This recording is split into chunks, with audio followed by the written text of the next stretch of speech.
اور اللہ کا وعدہ سچا ہے، اللہ کا وعدہ حق ہے، میں اس کی نعمت بڑھا دیتا ہوں۔ اور میں نے دیکھا ہے اللہ نے اس کی نعمتوں کو بڑھا دیا ہے۔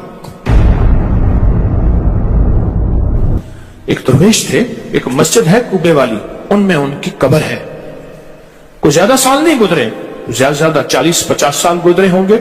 وہ جب دنیا سے فوت ہو گئے تو ان کی دل کی دھڑکن بہت تیز تھی، دل زندہ ہے کہ نہیں فوت ہو گیا۔ ڈاکٹر کو بلایا، اس نے کہا جی جسم سارا فوت ہو گیا ہے۔ انہوں نے کہا دل نہیں مرا۔ میں ان کی قبر پہ کبھی کبھار جایا کرتا ہوں، ایک مسجد کے ایک کونے میں ہے، وہ دل زندہ تھا، دھڑک رہا تھا۔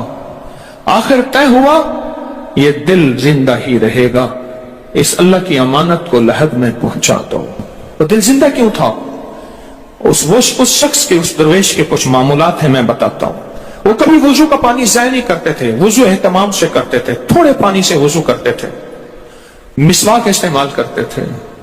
وہ ہر وقت بندہ ذکر کرتا تھا، اور کبھی سورۃ ملک نہ پڑھی ہو اور سوئے ہوں، سورۃ ملک یاد کی، پھر یاد کی سورۃ ملک، اور کبھی اور درود پاک کا اہتمام کرتے تھے۔ لیکن پڑھتے کیسے تھے؟ آج ایک درود پاک پڑھنے کی ادا مجھ سے سیکھ لیں اور مجھے سکھا دیں، ہم سب سیکھنے والے ہیں۔ رسول اللہ صلی اللہ تعالی علیہ وسلم کا، میرے کملی والے کی اداؤں کا استحضار کرتے ہوئے، میرے حضور کی وفاؤں کا، میرے حضور کے احسانات کا، احسانات ساری کائنات کے جتنے بھی ہیں ان کے احسانات ہیں۔ میرے حضور کے جو احسانات ہیں ان سے بڑھ کے کوئی احسان نہیں۔ کسی نے امام زید سے پوچھا، جن کے نام پہ زیدی سادات ہیں، وہ ڈوب کے کچھ پڑھ رہے تھے، بہت ڈوبے ہوئے۔ کسی نے پوچھا کہ آقا کیا پڑھ رہے تھے؟ فرمایا درود پاک پڑھ رہا تھا۔ اور پوچھا کہ حضرت یہ ڈوب کے کیا؟ کہا اپنے بڑوں کے احسانات کا استحضار تھا کہ انہوں نے ہم پہ احسان کیا۔ امام زید کی ادائیں ہیں، استحضار ہو ساری کائنات کے احسانات، لیکن جو احسان میرے کملی والے کا ہے وہ کسی کا ہو نہیں سکتا، جو احسان میرے آقا کا ہے وہ کسی کا ہو نہیں سکتا۔ احسانات ہوں، اچھا پہلے تصور میں آئیں گے، پہلے زبان پہ، پھر تصور پہ، پھر توجہ پہ، اور پھر ایک وقت ایسا آئے گا، ایسا محسوس ہوگا کہ میرا حضور ہے، ان کے ہاتھ مبارک ہیں، حوض کوثر کا پیالہ ہے، وہ مجھے دے رہے ہیں، میں پی رہا ہوں، اور اس کا ذائقہ میری زندگی میں کبھی جائے گا ہی نہیں۔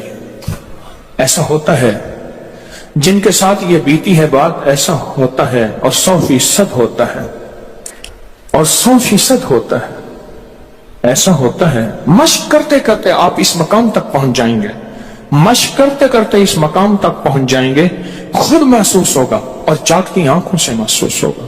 اور مشق کرنی ہے حضور کے احسانات کو سامنے رکھ کے، ایک تصویر تو درود پاک پڑھ لیا کریں زندگی میں، روز ایک، چاہے زندگی یعنی دن میں کسی وقت بھی صبح شام پڑھ لیں بہتر ہے، ورنہ ایک تصویر ایسی جس میں حضور کے احسانات ہوں کہ یا رسول اللہ آپ کی برکت سے آج میری پیشانی سجدوں میں ہے، یا رسول اللہ آپ کی برکت سے آج میں آپ سے مانگنے والا، آپ کے رب سے مانگنے والا ہوں اور اس کے غیر سے مانگنے والا نہیں ہوں، یا رسول اللہ آپ کی برکت سے میں قرآن کا حامل ہوں، سجدوں کا حامل ہوں، نماز کا حامل ہوں، اور آپ کی برکت سے یہ ملا مجھے نیکیاں، یہ عبادتیں، یہ سعادتیں، یہ راحتیں، یہ رحمتیں، یہ برکتیں، یہ خیریں ملی، یا رسول اللہ آپ کی برکت سے۔ ایک تصویر ایسی ہو جس میں میرے آقا کے احسانات کا سخت ترین تصور ہو، سخت ترین خیال ہو اور سخت ترین استحضار، ایک تصویر ایسی ہو۔ اچھا پہلے یہ تصور میں بات آئے گی، پھر تصور بڑھتا چلا جائے گا، پھر یہ تصور ترقی کی راہیں اختیار کرے گا، پھر یہ ترقی اور آگے بڑھے گی، بڑھتے بڑھتے ایک وقت ایسا آئے گا کہ احساس ہوگا کہ حضور سامنے تشریف فرما ہے اور میں آقا کے قدموں میں بیٹھا ہوں۔ آنکھوں سے، جاگتی آنکھوں سے جلوے نظر آئیں گے، جاگتی آنکھوں سے نقشے نظر آئیں گے، جاگتی آنکھوں سے دیدار مصطفیٰ نصیب۔